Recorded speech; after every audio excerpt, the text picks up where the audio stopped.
تو ہمارے پیٹ نہیں بھر سکتے ہیں۔ عبد الرحمن بن عوف نے کہا کہ نہیں، ہم تمہارا مال نہیں لینا چاہتے ہیں، ہم تمہاری دولت، ہم تمہاری زمین، ہم تمہاری جائیداد نہیں لینا چاہتے ہیں، ہمیں بتا دو کہ بازار کس طرف ہے، ہمیں بتا دو کہ مارکیٹ کس طرف ہے، ہم مارکیٹ جائیں گے اور ہم تجارت کریں گے اور ہم پھر اپنے سے مالدار ہوں گے، پیسہ کمائیں گے۔ انہوں نے بتایا تھا کہ وہاں ایک بازار ہے، وہاں جاؤ۔ وہ بازار گئے اور سب سے پہلے جو اسٹارٹ کیا وہ پنیر اور گھی سے وہ اپنا تجارت اور بزنس شروع کیا۔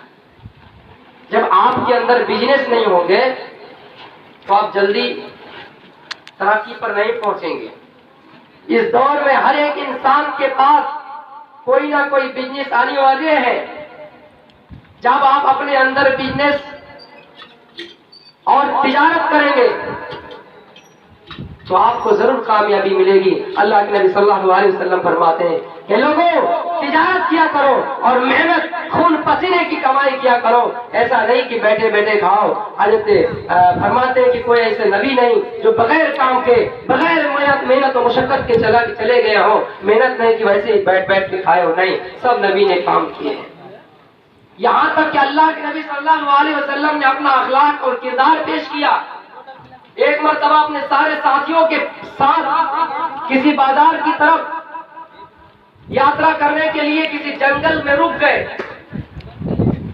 پکنک بنا لے، بھوک لگی ہے۔ جب سارے لوگوں نے کھانا کا انتظام کرنا شروع کیا، کسی نے چاول کا انتظام کیا، کسی نے ہلدی مسالہ، جب سارے لوگوں نے کھانا کا بندوبست کیا، میرے پیارے ساتھیوں، اللہ کے نبی کو کچھ کام کرنے کے لیے نہیں دے رہے ہیں۔ کہہ رہے اللہ کے نبی آپ بیٹھے رہیے، ہم آپ کو کچھ کام کرنے کے لیے نہیں دیں گے۔ سارے لوگ، کوئی پانی لا رہا ہے، کوئی کچھ لا رہا ہے۔ جب سارے چیز مہیا ہو گئے، سارے چیز جمع ہو گئے، جو آخری کام تھا وہ جلن، یعنی لکڑی لانا۔ اللہ کے نبی صلی اللہ علیہ وسلم نے بتایا، اے لوگوں، اے ساتھیوں، تم نے ساری چیزوں کو مہیا کر دیا، تم نے ساری چیزوں کو جمع کر لیے، اب جو آخری کام ہے وہ کام میں کرتا ہوں اور وہ ہے لکڑی لانا۔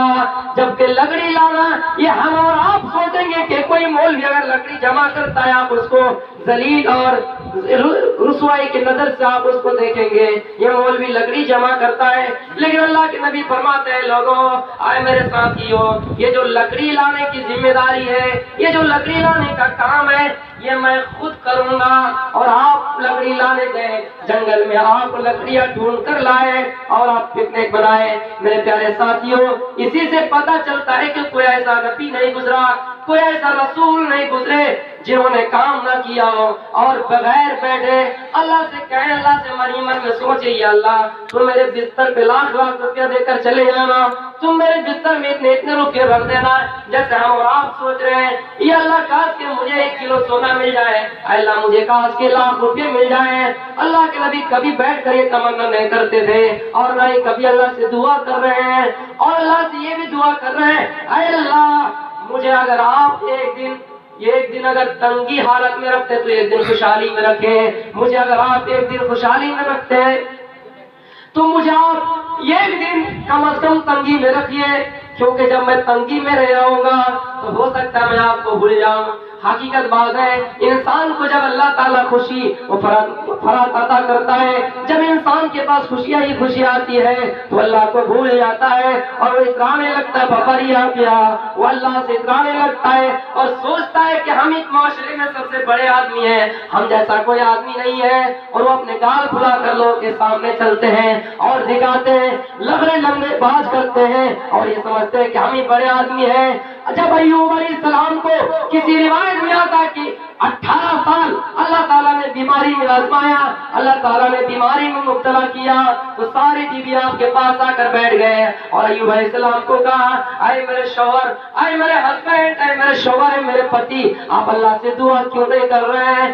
اللہ آپ کو ہو سکتا ہے بخش دے، اللہ آپ کو ہو سکتا ہے اللہ رب العالمین آپ کے ان بیماریوں سے آپ کو نجات دلا دے، ہو سکتا ہے اللہ تعالیٰ آپ کو شفا عاجلہ و کاملہ عطا فرمائے۔ ایوب علیہ السلام کہہ رہے ہیں، وہ میری بیویاں، تم کیا جانتی ہو، اللہ تعالیٰ نے مجھے 70 سال کی زندگی خوشحال میں رکھا اور یہ تو زندگی 18 سال سے ہی 12 سال سے مجھے اللہ تعالیٰ نے بیماری میں آزمایا.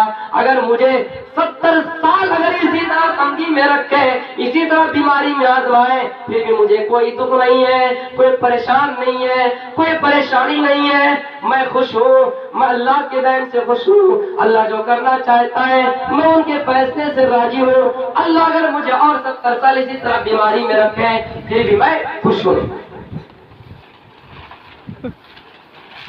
میرے بھائیوں, یہ ہے معاشرے کی حالت.